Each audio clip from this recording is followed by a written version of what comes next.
Welcome to the System Simplified podcast, where we feature top leaders who share stories on how to successfully systemize a business. Now, let's get started with the show.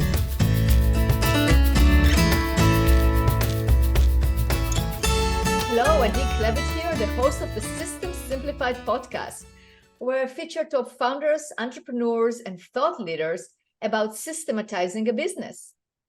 And this episode is being brought to you by Business Success Consulting Group, where we create, document, and implement processes and procedures so businesses can grow and thrive.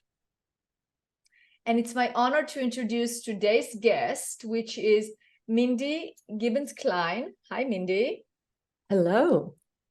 It's so good to have you. And you are now, although you are a native New Yorker, you are coming all the way from the UK, which is always exciting to interview somebody across the Atlantic. So hello from the UK. Hello. And before we get started and I introduce you and your amazing bio and who you are, I want to give a big shout out to our mutual friend, Karina Bell, who introduced us. I recorded a great podcast with Karina, which we are going to include in the show notes for this podcast. So you definitely you definitely should listen. I mean, she has great insights about how to reduce costs for your business while still operating at in an optimum way, but really making sure that you are doing it in the most efficient way possible. You should definitely listen to our conversation. It was a great conversation. So, Mindy, let me introduce you because we're going to talk today about thoughtful leadership. And we're going to talk about giving, and we're going to talk about helping others. And it's going to be great. So I'm excited about that. And we're going to make sure that we go over, a process that our listeners who are busy executives and entrepreneurs that basically own businesses that are growing fast, lacking consistency, and are trying to put systems in, etc., still find the time and the ability to be thoughtful leaders and give back. So I think it's going to be a great conversation. So Mindy, you have such accomplishments. So you're a speaker and a coach, and you turn experts, thought leaders, and published authors, right? So you authored and co-authored 14 books, which we're going to talk about. You're going to mention some of them because I want the listeners to go check it out.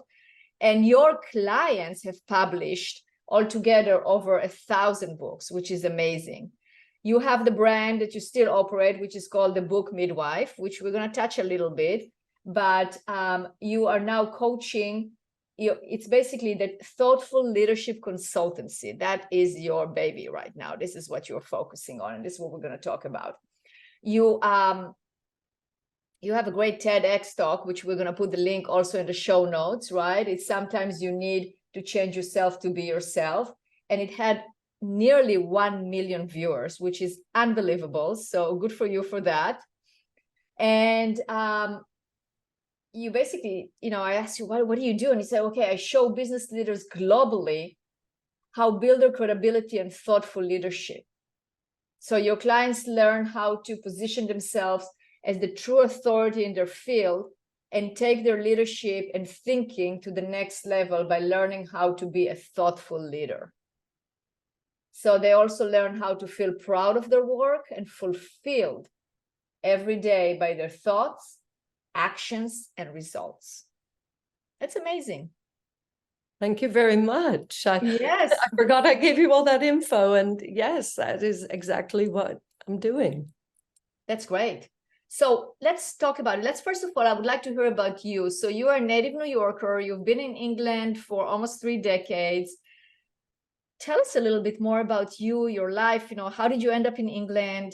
And how did you arrive at, basically the evolution of your career to now running this consultancy? Well, thanks very much. I was enjoying my career in the States, but life circumstances brought me here. It was a bit of a sense of adventure, really. I didn't know how long I'd stay, and it's been 32 years, actually. So I have a background in sales training and marketing, And then I was very lucky to get involved in coaching when I was still back in the States, so about 35 years ago. And when I left the corporate world in 2002, I set up on my own. And my first book had come out. And so I was doing marketing, coaching. I had the book, I had all these things, and I needed to bring it all together. So I started doing book coaching and book marketing. And that was great. And I even ran a publishing company for 16 years. But the thing that I really, really love doing is the strategy work, process, systems. And that is the reason why most people never write a book, never finish a book they start, never launch a business they want to launch, so many things, just because they need to get organized. And it happens to be one of my skills to help people get organized, to stop and think, to step back, be thoughtful, and make a good plan, one that resonates with their values, and then follow that plan. So everything is it's harking right back to what they were put on this planet to do. And then I do think people feel better when they're following their purpose. Oh, 100%. And I had so many guests on this podcast, and that's exactly what they said. I mean, their lessons that they learned in life and how they're so successful is because they figure out what their purpose is and follow that purpose. Yes. I agree with you 100%. Yeah. So tell us more about the thoughtful leader, the thoughtful leadership. What does that mean? Okay, thank you for asking. And I heard the term thought leader. So this is an evolution of thought leadership. The term thought leader, I became aware of it in the early 2000s. And it had only been around for about 10 years at that point. And I just kept hearing it and thinking, where are the metrics? Being a systems and process girl, I thought, how do we measure this? And there weren't really any good measures. It was a bit sort of a gray area. And I brought out some keynote speeches and a book called 24 Karat Bold. And it was all about measuring thought leadership and attributes that real thought leaders have. Because I don't like vague terms, working with words as I do. I thought other people might appreciate having something they could plug into and really aim for them with the metrics.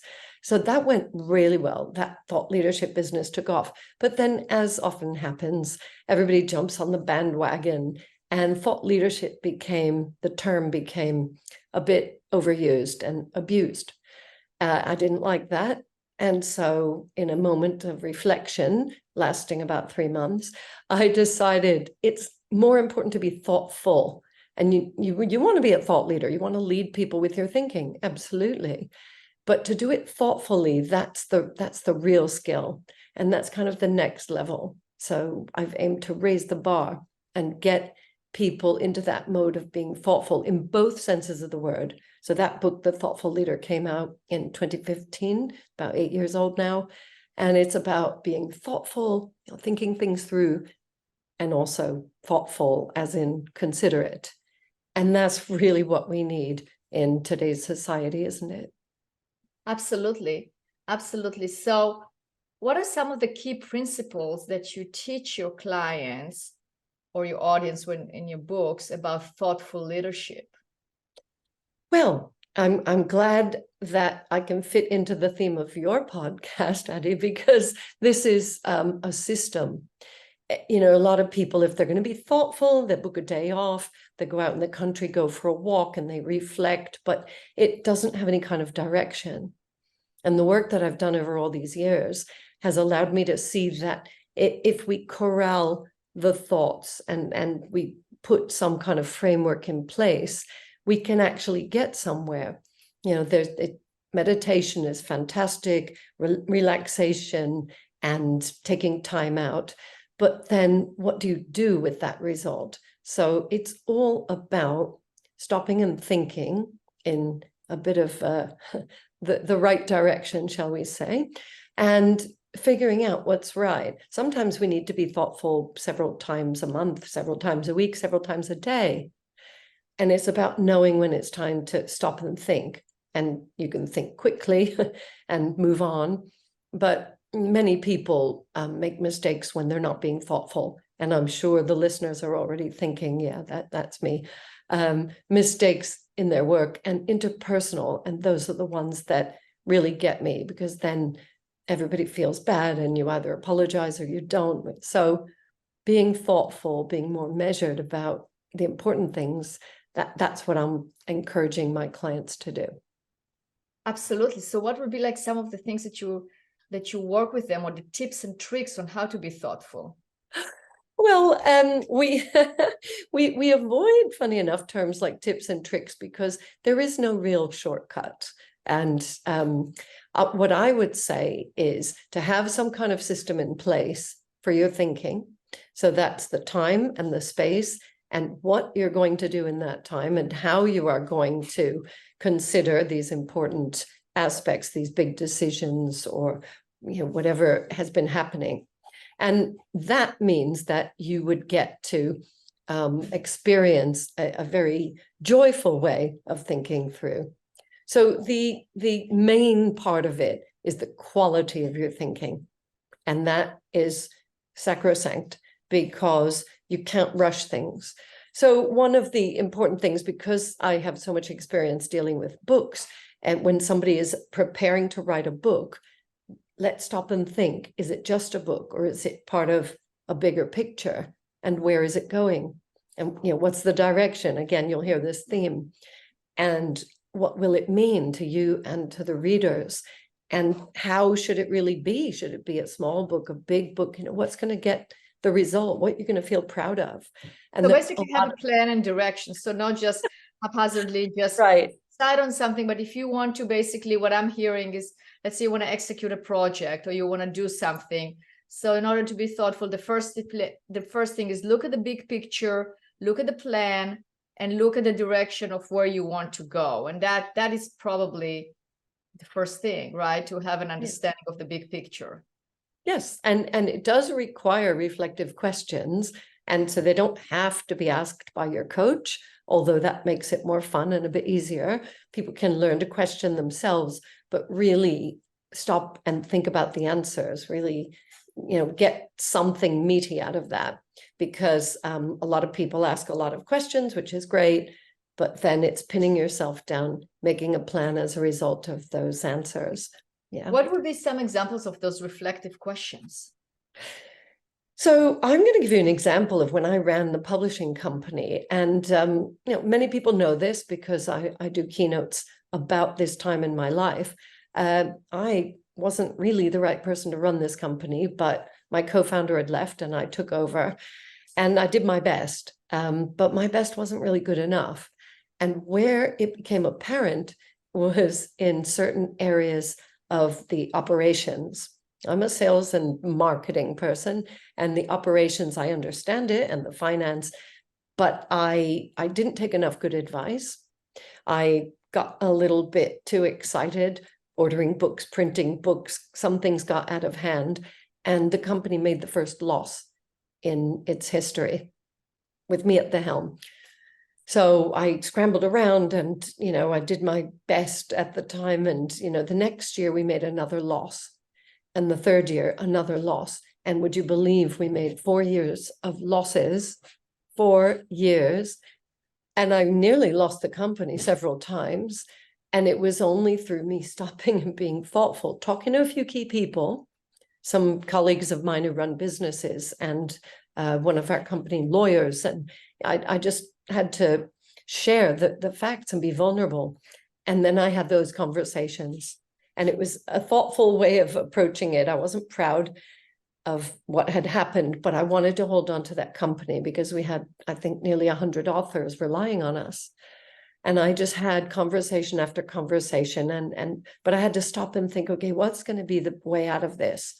And I thought, it's me, my honesty, my vulnerability, my thoughtfulness.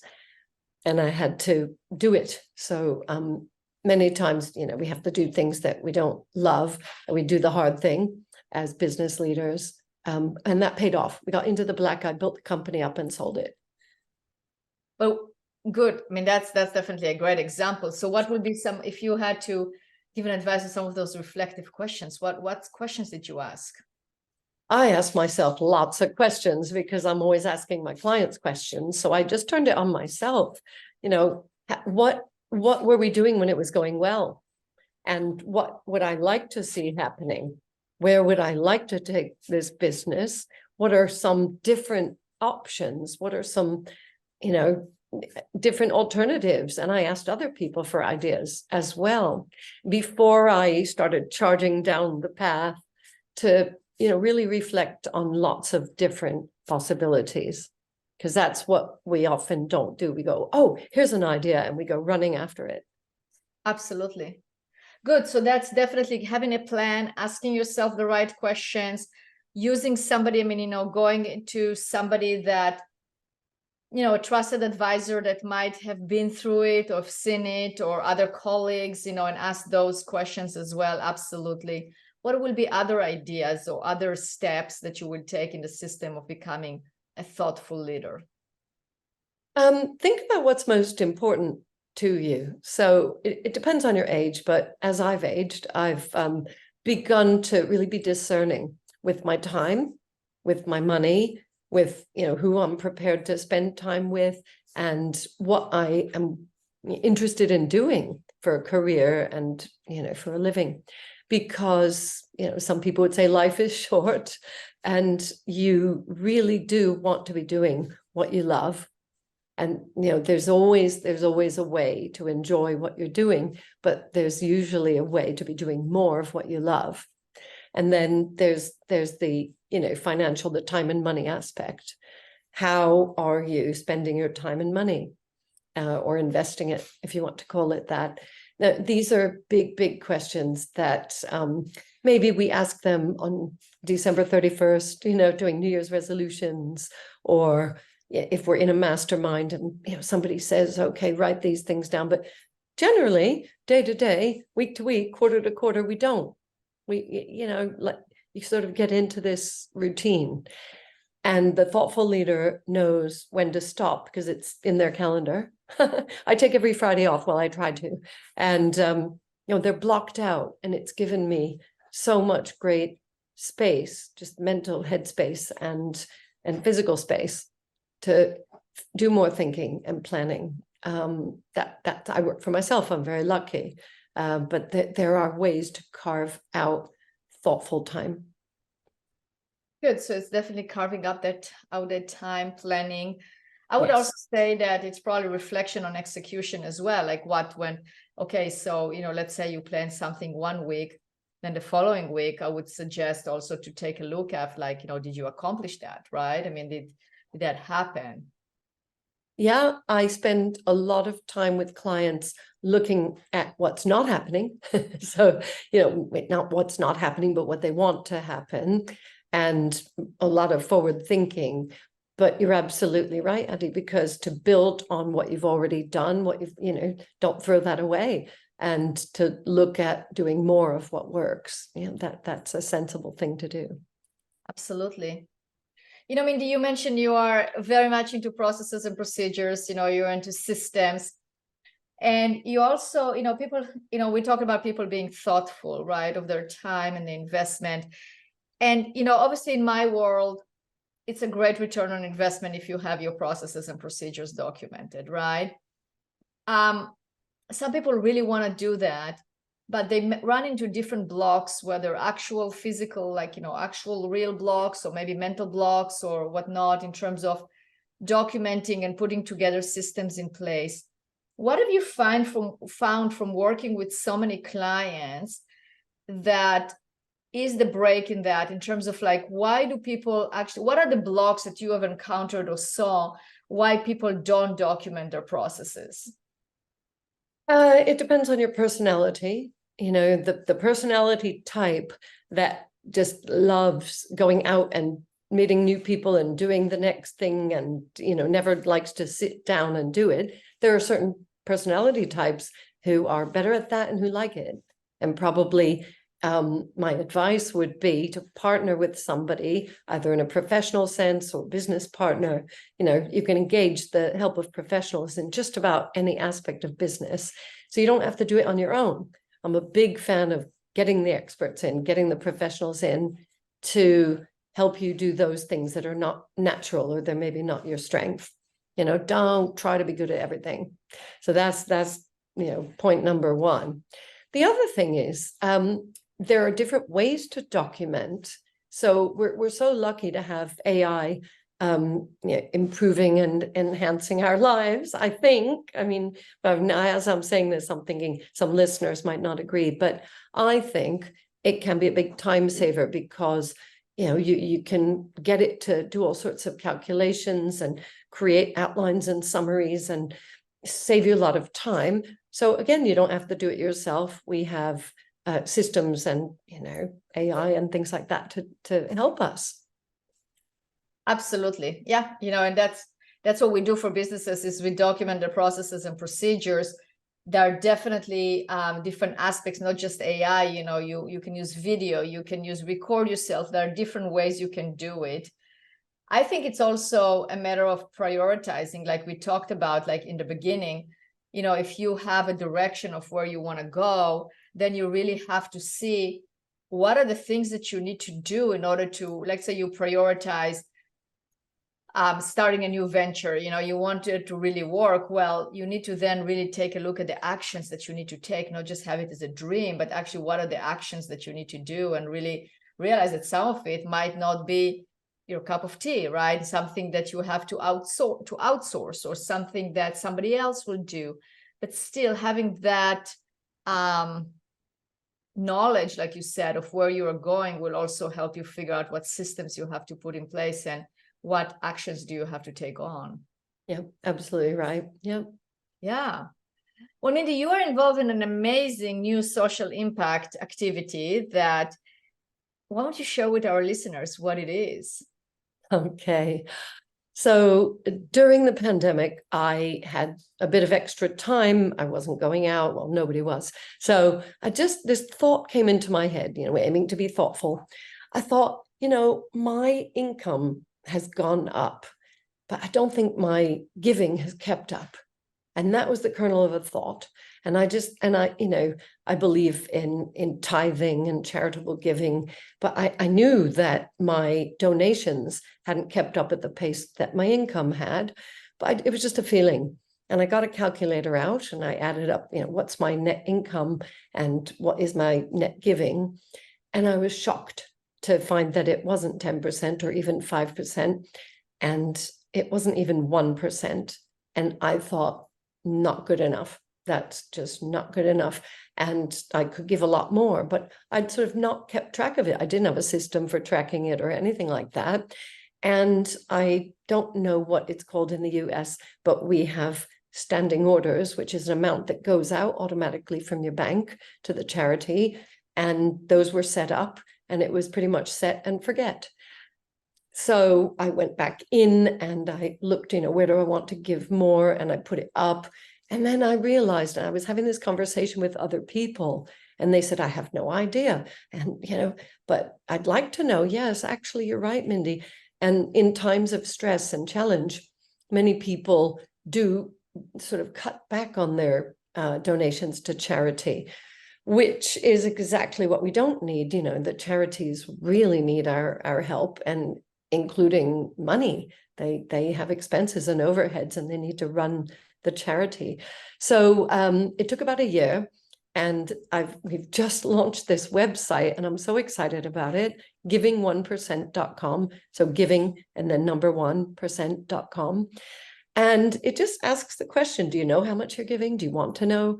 Are you giving 1%? And 1% is just an idea. There's no pressure. But we feel that many people could live on 99% of their disposable income, and maybe they want to give more. So there's a calculator on the site, and this way it's systematized. It's very precise. You know what your giving number is as a percentage of your monthly income, and then you can decide what to do. And this has sparked off so much energy. I feel really inspired and fulfilled talking about this, sharing this. And I've had so much great feedback from people who have been involved in, in business with them, but this is on a different level. This is helping humanity. This is, fulfilling something personal for a lot of people. So yes, thank you for asking about it. I could talk for hours about it, but I know we don't have hours. That's fantastic. So we're going to have our listeners go to their website and check it out.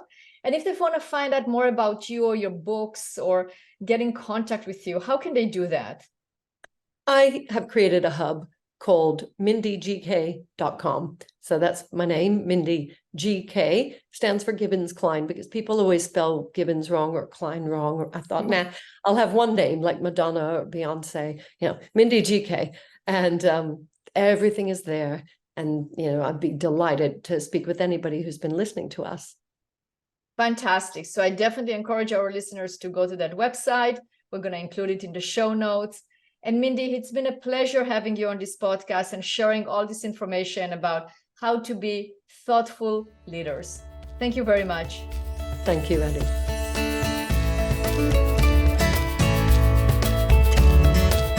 Thanks for listening to the System Simplified podcast. We'll see you again next time, and be sure to click subscribe to get future episodes.